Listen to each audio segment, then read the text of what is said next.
Hi, this is Jay with eXp Realty, and I always get asked a lot of questions about real estate, and I'm always happy to help. And that's why I made this video. So I hope you enjoy it. And if you need any help buying your next house, please give me a call.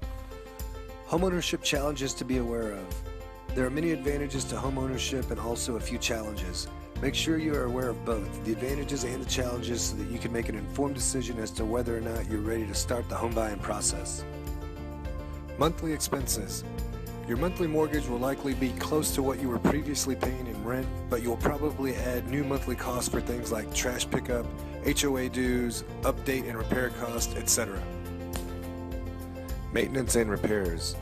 A good rule of thumb is to expect to spend 1% of your home value for maintenance, repairs, and updates. That's a little more than $150 a month for a $200,000 house. Relocation. We all know relocations can happen suddenly and unexpectedly. In fact, I have a friend that bought a house thinking he would be here for at least 4 years, and then ended up a year later he had to move for work. Think of your house as an investment and know what you could rent it for if you had to. Foreclosure. We don't like to think about it, but foreclosure could happen. We all know someone who lost their job or went through an ugly divorce, or worse, they got really sick and incurred a lot of medical expenses. When something like this happens, making your mortgage payment can be difficult. The major benefits to homeownership. You have a predictable monthly payment. You don't have to worry about rent going up year after year. You can build equity. Every month when you make your monthly payment, you are actually buying more and more equity. In fact, the Federal Reserve says that home equity accounts for more household wealth than any other financial asset, including retirement savings. You're free to add personal touches. Does your wife want a bright red accent wall in your bedroom? Do you want to plant some flowers in the backyard or change the color of the appliances? When you own your own home, you don't have to get approval from the landlord. You have the freedom to add your own personal touches to your house. You can improve your credit score. When you make your monthly mortgage payments on time, you can really boost your credit score, and creditors love the stability of homeowners with solid credit scores. You can take advantage of tax breaks. You should talk to a tax professional about all the possible tax deductions you're eligible for as a homeowner, such as property taxes, interest rate deductions, mortgage insurance, closing cost fees, and other expenses associated with owning your home. Homeownership and upfront costs. Down payment. How much down payment do I need to buy a house? The down payment is determined by the type of loan you are getting, and there are 4 types of loans that determine what the down payment will be. The VA loan requires 0 down. VA loans finance 100% of the total loan price, therefore no down payment is required. Typically, if you are a veteran or currently serving, you will qualify, and as a former military member, I have helped many veterans buy homes using the VA loan program. A USDA loan is 100% financing, and closing costs can be financed into the loan. A USDA loan must be in a USDA designated area. Feel free to call me and I can let you know the USDA zones in our area. An FHA loan requires that you pay 3.5% of the purchase price as a down payment. This amount is deducted from the total purchase price of the loan to give you the total amount of your loan that you will be borrowing.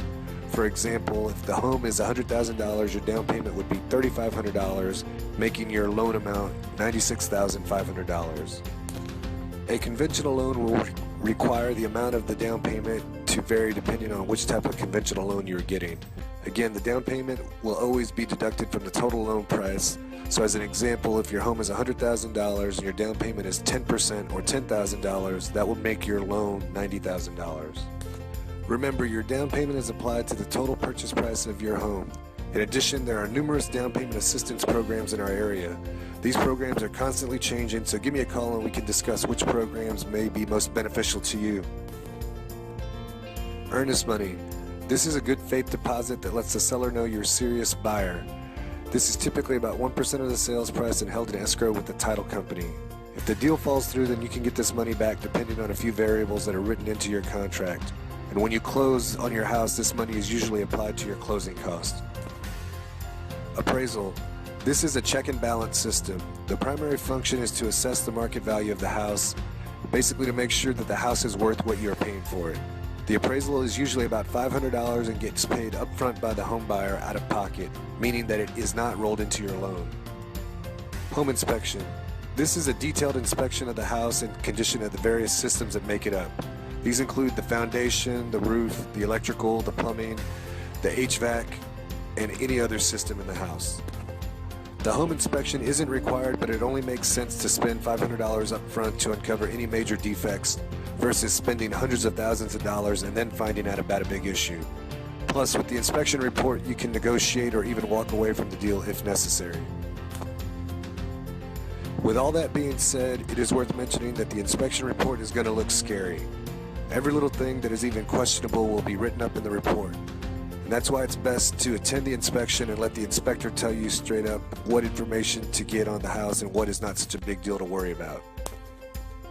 It is much easier to hear this information from the inspector while seeing the items being discussed than it is to read the inspection report without any frame of reference.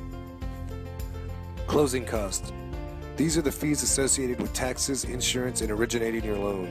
These can vary widely from lender to lender, which is another great reason to work with a trusted lender. And you can ask the seller to help pay some of these costs. Now understand, this is very dependent on the market conditions. If the seller has multiple offers or if the house is getting a lot of showings, the seller may opt to wait for an offer that isn't asking for any closing cost. I hope this was helpful, and if you liked the video, please forward and share it with anybody that you think might be buying a house this year. And if you have any questions, please feel free to call, email, or text me.